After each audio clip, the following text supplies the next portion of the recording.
Bonjour à tous. Victoire hier soir face à Lens et elle était importante celle-là, victoire 3 buts à 1. Alors, il y a quand même pas mal de choses à dire parce que on a gagné 3-1, certes. On a mené 3-0 à la mi-temps, certes. Mais il a quand même fallu un fait de jeu pour qu'on en arrive là. Et franchement, alors le carton rouge est évidemment 100% justifié parce que, comment dire, Abdoul Samed, je crois, Hakimi, il peut lui casser la jambe. C'est un attentat. Mais je comprends d'autant moins que la faute qu'Abdoul Samed commet, elle est dans notre camp. Parce que jusqu'à ce carton rouge, on voit pas le jour. Hein. Et putain, alors Pereira, j'ai rien contre lui, mais en tout début de match, il a tenté un espèce, je sais pas, il voulait passer le ballon à Donnarumma. Putain, à ce moment-là, je vous avoue que j'ai commencé à transpirer un peu. Et donc, Abdoul Samed fait cette faute, alors que Lens est dans notre camp. Enfin, faut quand même être sacrément abruti.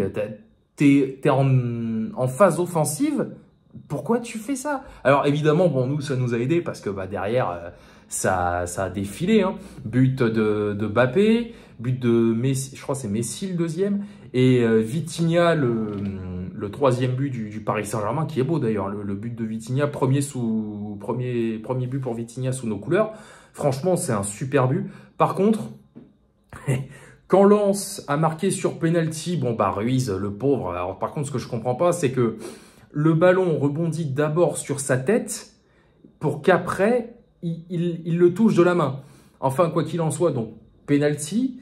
Et quand Lens a marqué, alors en plus, il faut parler de quelque chose. Donnarumma, il indique, il pointe la gauche, sa gauche à lui, tu vois, pour plonger à droite. Il sait où, c'est Frankowski, je crois, qui a tiré le penalty.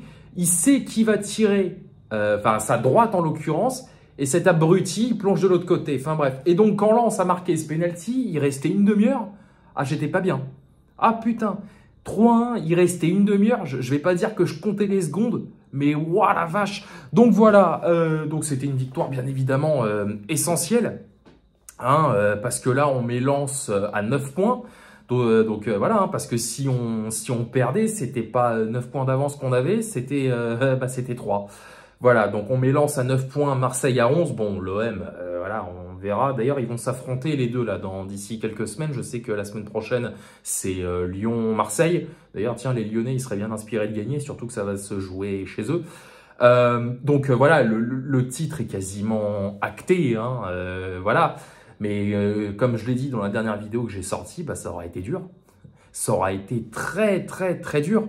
Donc voilà. Et hors terrain cette fois, alors il y a trois éléments qui m'ont marqué. Premièrement, c'est l'interview de Christophe Galtier avant le match où il te dit ouais, il faut être plus offensif, faut jouer, faut aller de l'avant. Pourquoi tu mets une défense à 5 alors, espèce de connard, hein? Mais l'autre il te dit ouais, faut jouer offensif, il met une ligne de 5 derrière, hein. Alors d'autant plus quand il rajoute derrière ouais, c'est pas un match déterminant. Si, justement, bien sûr que c'est un match déterminant. Enfin, je sais pas, faut être un minimum logique. Alors après le match, donc c'est Vitinha justement qui était préposé à l'interview en zone mixte.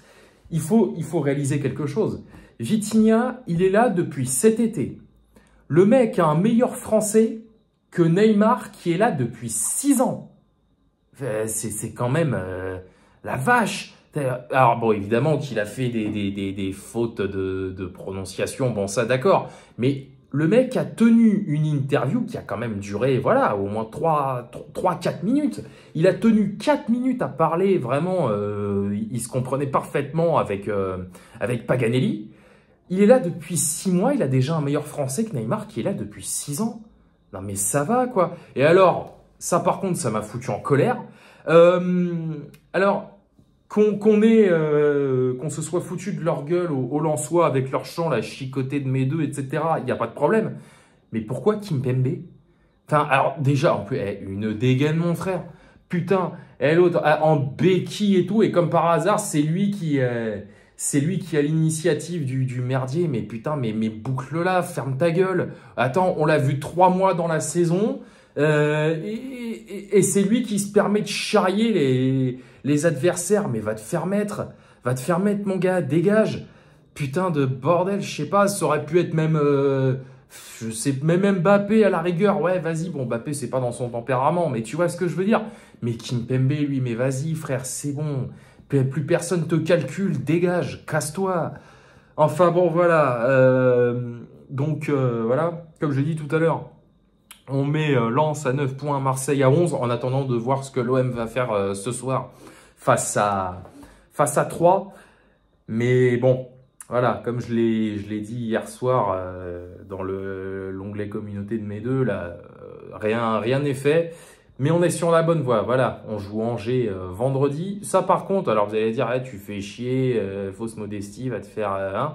Sauf que là, Angers, les mecs, ils ont battu Lille la semaine dernière. Là, ils jouent tout à l'heure contre, contre Clermont, si je raconte pas de conneries. Attention quand même, hein. Attention quand même parce que... Alors, ils vont descendre en Ligue 2, ça c'est certain. Mais voilà, on ne serait pas à l'abri d'un match bien pété, là, va falloir faire attention. Voilà, c'est tout. Et quand même, une dernière chose à noter, hier, il y avait de l'ambiance au parc, ça gueulait, ça chantait, ça va, c'était cool. Ça change d'habitude. Voilà, donc rien n'est fait, mais on se rapproche. Voilà, c'est tout. Allez, bonne fin de journée à tous, sortez couverts et banzai.